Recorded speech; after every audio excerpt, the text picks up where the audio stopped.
It's now my pleasure to introduce the Governor of the great state of New York, Andrew Cuomo.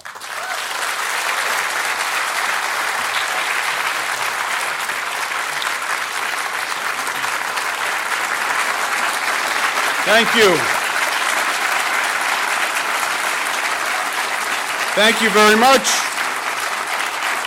Thank you very much. Thank you very much. My pleasure to be here, to be back at Marist once again. It's a great institution, not just as an institution of higher learning, but it's been a great regional engine, a point of leadership. And let's give President Murray a round of applause in absentia. He's doing a great job.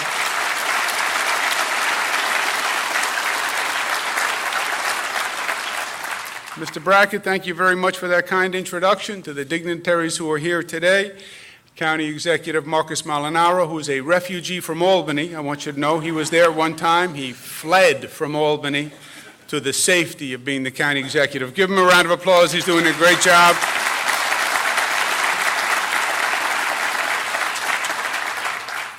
I was with your state senator, Terry Gibson, this morning in Albany. He sends his regards. He couldn't be with us today because he's during session. He has session today. And the assembly person, Dee Dee Barrett, let's give them a round of applause for their great job because they're serving you very well. I'm here. I had a chance to say hello to Dr. Lee Meringoff, who I remember. I don't want to tell you how many years ago I remember him because it would date us. But back to the time when my father was running for governor in 1982. And he was running against, at that time, a fellow named Ed Koch, who we just lost, mayor of New York. And it was a great, great political battle. I said that my father and Ed Koch were the Muhammad Ali and Joe Frazier of their times. You know, they were classic battle, and it was a very complicated race. And only one person could divine the truth in that race, and that was Dr. Lee Meringoff. And he went on to start an entire industry, really. A whole industry sprang up in the footsteps of what Dr. Meringoff has done. And it's been great for Marist. It's been great for the state, great for the country now, great for me sometimes. Sometimes I'm up, sometimes I'm down, but by and large, it's been great. Dr. Lee Meringoff and Barbara Cavallo, thank you very much for what you do.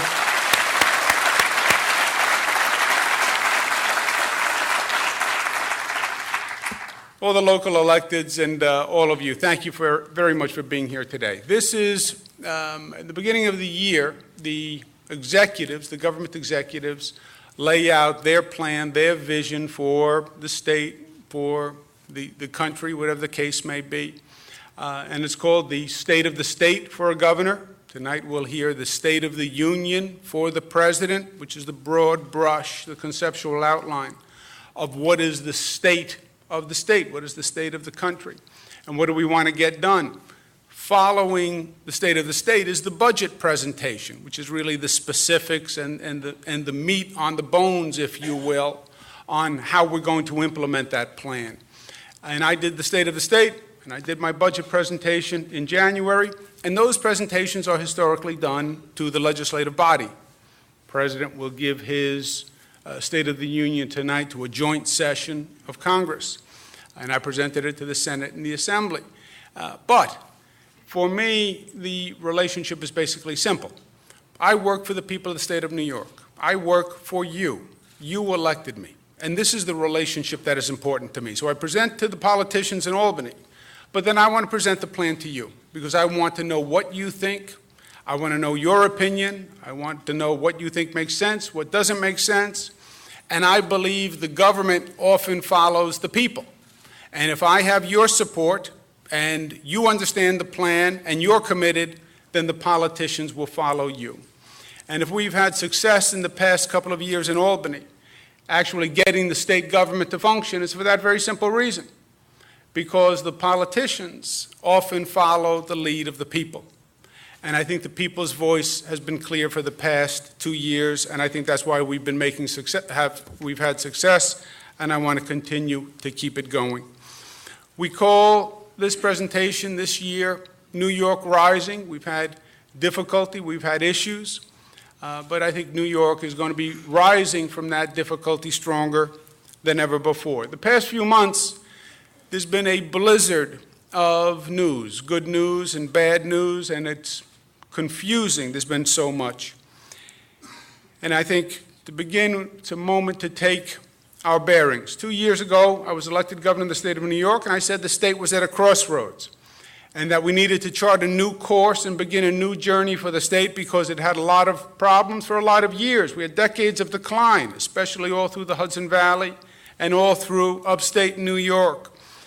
And it was time to start a comeback for this great state and for the state to organize itself around several core elements. First, about attracting good jobs and economic growth, because that is the engine that pulls the train, a world-class education system, a state government that actually had a fiscal integrity and a sense of fiscal discipline, and to restore New York as the progressive capital, because it's one of the things that made New York the great state and the state that all the other states look to. I think we are on our way. We've made great progress over the past 2 years. Governor Al Smith used to say, let's look at the record. Gone is the obstructionist state bureaucratic culture. We have a new sense in the state of New York. We call it entrepreneurial government. The entrepreneurial government does not have to be an oxymoron. Government should think in an entrepreneurial, creative way how to get things done. Gone is the tax capital mentality, the New York mentality that the answer to everything was more taxes and put your hand in the pocket of the taxpayer and just withdraw greater sums. You can't do that. We've replaced it with a new mentality that is a property tax cap that says you have to stop raising property taxes because you're taxing people out of their homes literally. Tier 6, which reduced the pension benefits, which are an unsustainable cost going forward. And we actually reduced taxes for the middle class, people earning up to $300,000 per year. So we now have the lowest middle class tax rate in 58 years, believe it or not. And this was a big shift from the old New York, which was just about raising taxes. And gone is the political gridlock, the finger pointing, the argumentation. And you now have a government that's actually working together and working for the people of the state. We said we were going to set out to bridge the divide, that we were going to go from yesterday to tomorrow, from what was to what can be, from the dysfunction of Albany to a government that actually performs for the people, from the cynicism of what we can't do to the trust and restoring the public trust of people. Breaking the political gridlock and actually getting people to work together and put their politics aside, because we're not Democrats and Republicans. We're New Yorkers first. And let's put the politics aside and do what's right for the state of New York and the people of the district and make government actually work. And the government is working, and it's working literally, and it's working metaphorically, and it's working better and faster than it has ever done, and we actually are literally building a bridge. Not just a symbolic, metaphoric bridge, but a bridge, the Tappan Zee Bridge. And it is going to be a beautiful, big, bold, beautiful example of what we can actually do. And we have made more progress in 1 year in building that bridge than progress we had previously made in 10 years of talking about the bridge. And that is the metaphor of what we want to do. Make the government work. Actually perform tasks that bring us forward as a state. Well, with it, maybe we can just say our job is done over the past 2 years. Unfortunately, we have a lot more to do. The national economy is better, but it is not great, and it's not doing what we need it to do. Being a progressive capital of the nation is an ongoing, continuing responsibility. We still need to do better for our children in terms of public education. Mother Nature has not been kind to us and has given us additional challenges. So let us begin on the agenda going forward. The 1-2 punch for New York is education and jobs. And jobs are the engine that drives everything else. We started a new effort called the New York Open for Business campaign. Changing the attitude, changing the reality that we want business to be here, we want business to locate here, and we want business to stay here. The macro effort in that regard was to bring a sense of fiscal integrity back to the state. After years of chaos and arguments and looking like a ship of fools every budget season, We actually passed responsible budgets, and we actually passed them on time for the past 2 years, and we have to do it again, because there's just something to a statement of fiscal responsibility that you actually have a budget, you get a budget done, and you get it done on time by the April 1 deadline. We also made a profound pledge to New Yorkers in the process that we would not raise taxes. To the extent there's a deficit and there's a shortfall, government would clean up its own house rather than saying to the taxpayers during this hard economy, we need more money to close the deficit. We've done it for the past 2 years, and we must do it again this year. This is a chart of the state budget. We have a $1.3 billion deficit this year.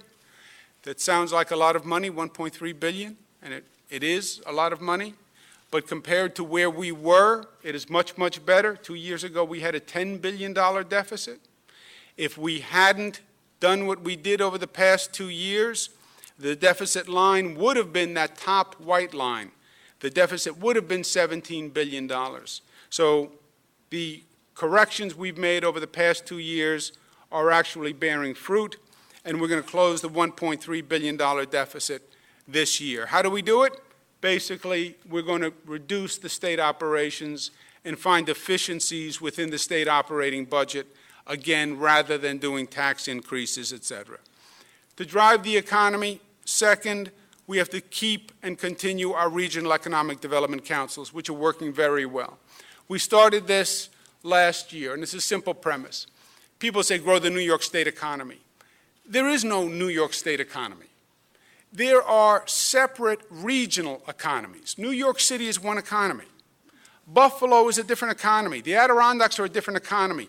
There is no one New York State economic development plan. And what you really need to do is focus region by region across the state, find out what that regional economy is, and then support that regional economy. And that approach has been bearing fruit. Your President, Dennis Murray, has been great as the co-chair of the Regional Economic Development Council. They just won a big award on a competitive basis for having the best regional growth plan. It was presented by Maria Bartiromo. They really wanted to have Maria Bartiromo, by the way, in the middle between the two of them handing the plaque, but you don't always get what you want in life. So give President Dennis Murray another round of applause for his good work.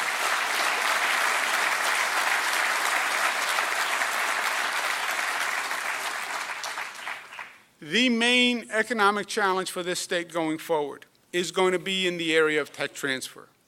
Because if you see what economies are excelling across the country, the common denominator are ideas, cutting ideas that are coming out of higher education institutions and are being commercialized. That transfer from academia to commercialization. And in this state, that's where we're losing ground.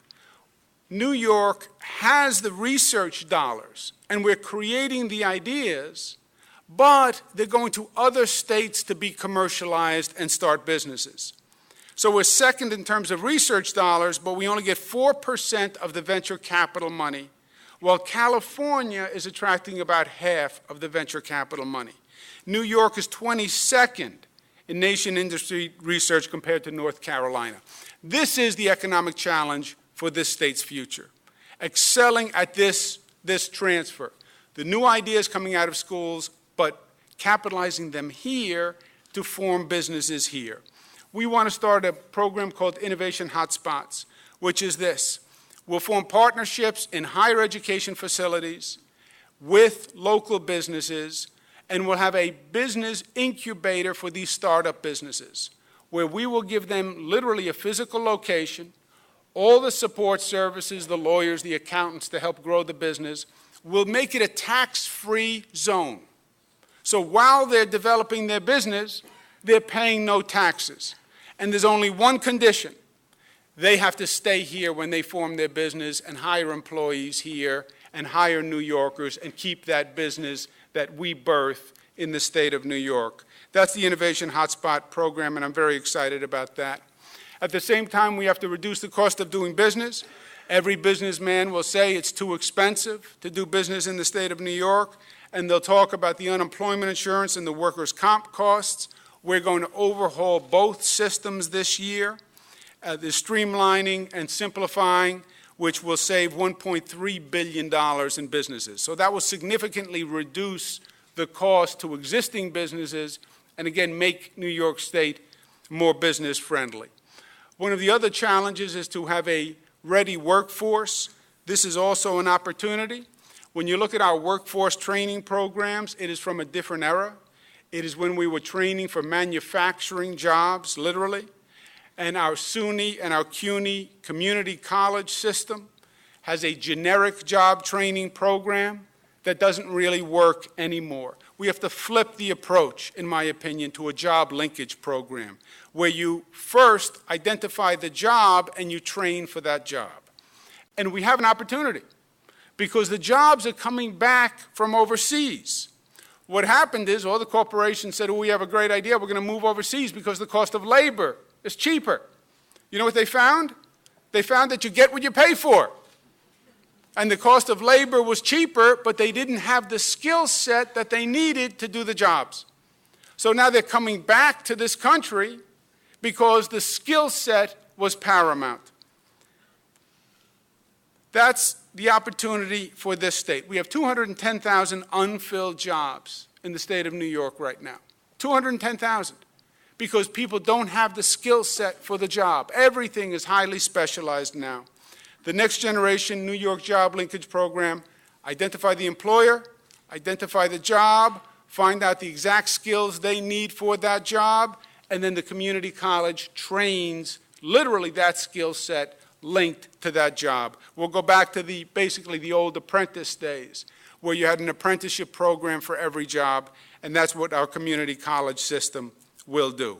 One of the other aspects with the economy is once you find the person a job, the job has to pay a decent wage. Teddy Roosevelt talked about having a wage that is sufficient to cover the bare cost of living. State sets a minimum wage. Right now, the minimum wage in the state of New York is $14,600 per year. The average cost of gasoline for a family of four, $1,200 per year. Electricity, $1,300. Auto insurance, $1,400. Annual cost of groceries, $6,500 per year. Annual cost of child care, $10,000. Annual cost of housing, $15,000. In and of itself, more than the living wage. It just doesn't add up. States all around us, our border states, have all raised the minimum wage so that we're no longer in pace. I propose raising the minimum wage, make it $8.75 an hour. It's the right thing to do, it's the fair thing to do, and it is long overdue. And I'd like to see the state raise this minimum wage this year.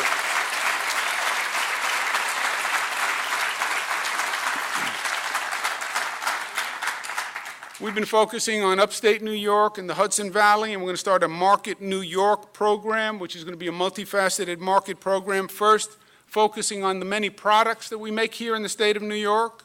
Many of us don't even know and appreciate what we do, the great New York State wines, the beers, the yogurts.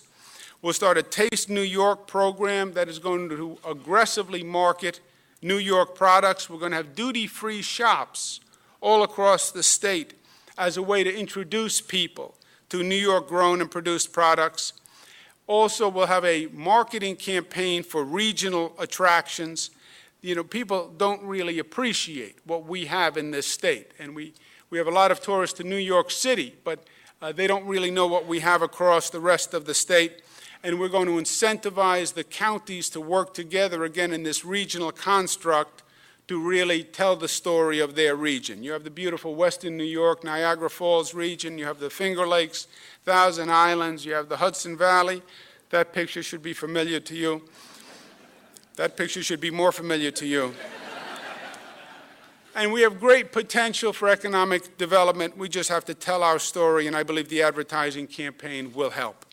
I believe citing upstate resort and casinos is an economic development opportunity. Now, the state of New York technically is not in the casino business. Why? Because our Constitution specifically says gaming is not allowed, so we don't have casinos. What happened was because the state wanted to get around that prohibition on casinos, the state authorized something called racinos. What are racinos? They are basically casinos with an R. And we located these all across the state of New York. So you have people who go to what look like, sound like, smell like casinos. But we still tell ourselves that we are not in the casino business. We are in the racino business, whatever that is. And we don't regulate it like a casino business. Frankly, we're not making the revenues that we should be making as if it was really a casino business. But it is where we are. Recognize the reality, and let's do it right, and let's earn the income that we could be earning from the casino business. We have states all around us that are operating casinos, that are creating jobs, that are making more money from our New York people. I propose a real casino gaming plan that builds resort destinations that can do regional growth and create hundreds of jobs in a region. You have 8 million people in New York City. You have 50 million tourists coming into New York City. Part of the challenge for the Hudson Valley and upstate New York, get that mass of people north. You're coming to New York City, great. Do a day trip to the Hudson Valley. Come to the Hudson Valley and visit our resort casino. But getting that 50 million people and their dollars, frankly, north to the Hudson Valley and upstate.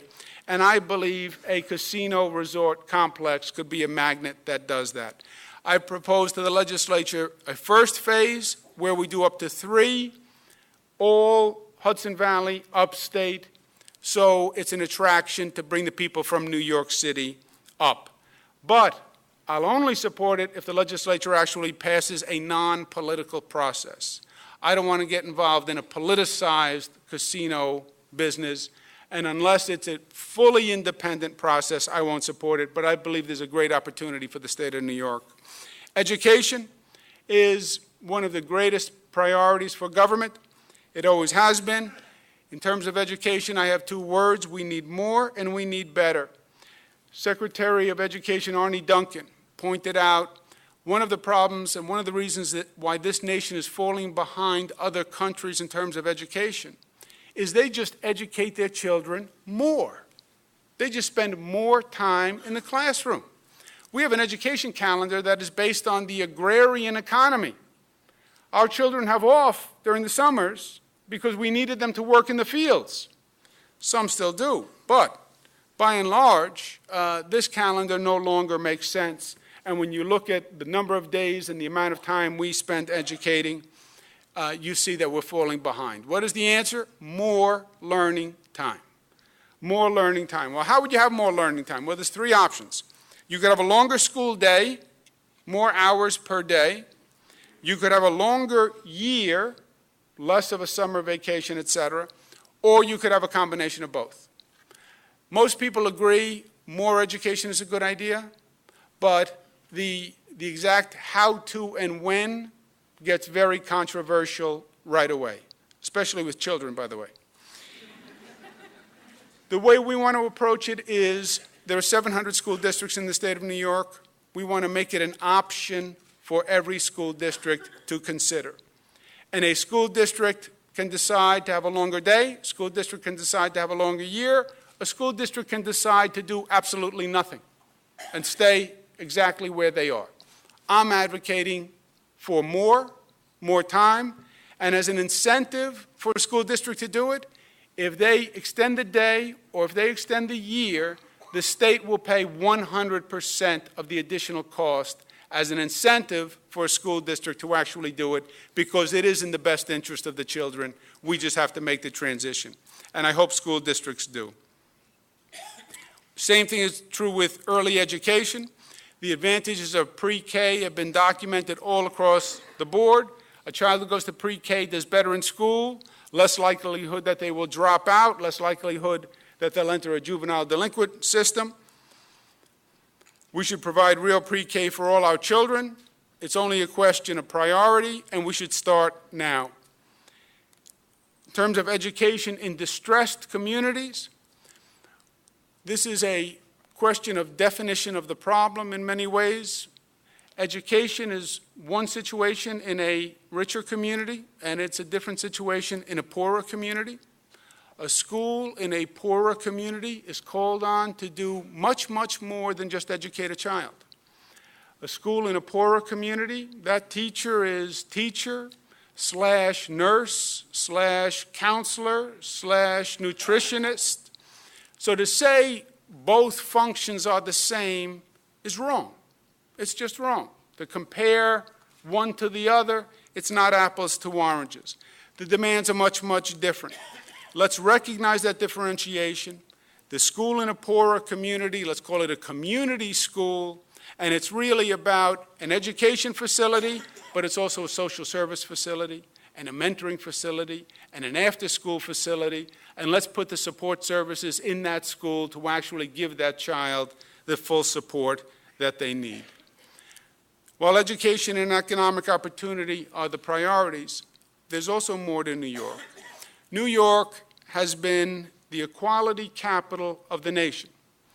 From our very beginning, we were the state of diversity, and we had to figure it out first. And we did. And there's more to do, because there's still inequality in our society. These two babies were born in the same hospital on the same day at the same time. They will both go home to loving families and good homes. They will attend good schools, get the same grades, and earn the same degree. They will enter the same profession, but their lives will be much different. One will earn, on average, $11,000 less per year and $500,000 less over a lifetime. The other is 32 times more likely to become a CEO or serve on a corporate board. One is 5 times more likely to be sexually harassed or become a victim of domestic violence, and more than twice as likely to be a victim of housing or lending discrimination. One is twice as likely to become a single parent living in poverty, and twice as likely to live out old age in poverty. Why? Because one is a girl. It's not right. It's not fair. It's time for a Women's Equality Act.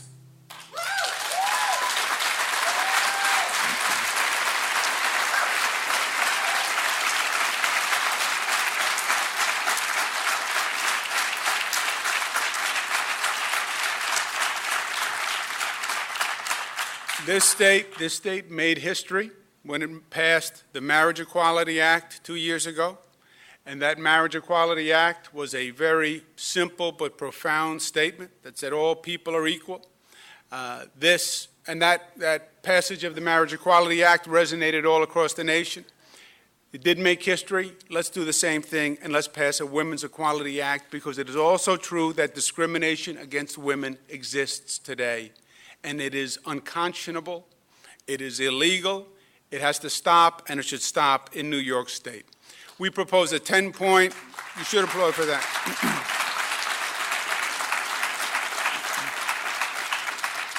A 10-point Women's Equality Act. Number one, shatters the glass ceiling with a real equal pay law. Women still make 77 cents to a man's dollar.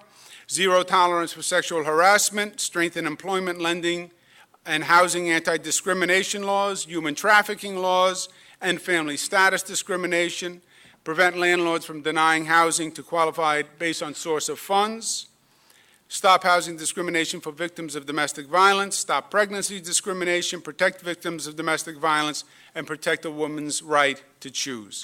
That is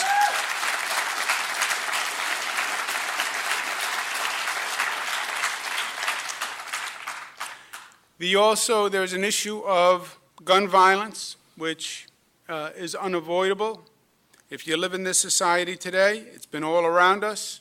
It was in Newtown, Connecticut, as you know. It was in Webster, New York, right outside of Rochester. It's been Columbine, but it's been a constant and chronic series of gun violence that have killed many innocent lives. We passed a gun policy bill on the first day of session, which is reasonable, it's balanced, it's measured, it respects hunters and sportsmen, but it ends the unnecessary risk of high-capacity assault rifles. It keeps guns from criminals and the mentally ill. It bans assault weapons. It closes the private sale loophole by requiring federal background checks. It enacts tougher penalties for illegal guns, and something called the Webster provision, which is a mandatory life sentence without parole for someone who kills a first responder. This state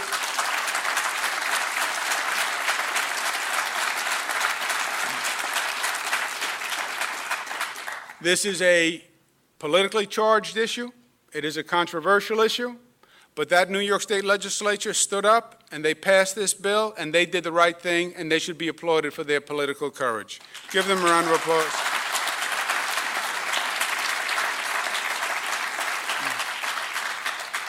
We have to do all of this, and then we have to respond to the crisis that Mother Nature brought to us. And it actually wasn't one crisis, but it was two crises. We had Storm Irene, Hurricane Irene, Storm Lee in 2011 that we are still recovering from, and then we had Hurricane Sandy on October 29th. And the first order of business is to actually learn from what has happened. And the fact is that climate change is real. It's not a political statement. It is inarguable that the sea is warmer and that there is a changing weather pattern. And we now have 100-year floods every 3 years. So the time to act is now. We have to make the government work better and faster than it's worked in a long time. And we have to be smarter in not just rebuilding, but building back better and building back smarter and learning the lesson of the storm and making sure that the next time, and I believe there will be a next time, we're in a better position to deal with it. Part of it is mitigating the effect of weather changes on how we design and build homes. Part of it is where we build them, and the state will offer a buyout program for people who have had a series of floods and would rather move on, and the state will buy out their homes and leave that space, leave that land empty. We have to harden our infrastructure. We have to harden our airports. It can't be every time there's a storm, the airport is closed down for a week. We have to harden our fuel delivery system. The chaos of fuel in New York City after the last storm and the lines and the delays, that was all caused by a day-and-a-half reduction in delivery of fuel. A day and a half caused weeks of mayhem because we have no fuel reserve. And when the electricity goes out, the pumps go out. And when the pumps go out, the fuel delivery stops and it cripples the entire state. We have to harden our utilities. It can't be every time the wind blows, a branch breaks, a line comes down, and we're out of power. And we need to redesign our power system. We need to redesign our emergency response system so we are prepared to deal with this. We want to capitalize on the New York spirit of volunteerism that saw people come from all over the state to help. We're going to start a statewide volunteer corps of people who are pre-selected and trained in how to deal with an emergency response and be ready to be deployed at any given time. And we're also going to be empowering local communities to come up with their own locally drawn plans on how to rebuild. These are the eligible community reconstruction zones from Hurricane Irene and Lee, and Hurricane Sandy will be on the northern shore of Long Island and New York City. The good news is we were successful in getting $30 billion in aid from the Congress to rebuild after Sandy. That $30 billion will be eligible for Sandy reconstruction, and the way the law was written, will also be eligible for Irene and Lee reconstruction, which hit big parts of the Hudson Valley, Schoharie, and up into the North Country. So that is really very, very good news. The best news is that we are New Yorkers, and the best news is that we are united. And I think in some ways, the storm, Sandy, Irene, Lee, while causing much damage, also had a silver lining. And that silver lining is that it brought New Yorkers together in a way they haven't been together in a long time. And maybe it takes a really difficult situation to get people to come together and forget their differences. But this state saw people come from all over in the spirit of citizenship and voluntarism, just to be there one for another. And I believe in my core that if this state is united and we are working together, there is nothing that we can't do. We have every asset that is imaginable. We have the best workforce, we have the best history, the best geography, the best institutions, the best higher ed institutions. And when we are united and set upon a course, you're going to see this state build back better than we ever have been before. And I've set as a goal not just to build back where we were, but to build this state back to a level we've never been before. And that's what we're going to be doing this year. Coming together as New Yorkers, putting our differences aside, focusing on the commonality, and making this state of New York the greatest state in the nation. That's our agenda, and that's what we will do together. Thank you, and God bless you.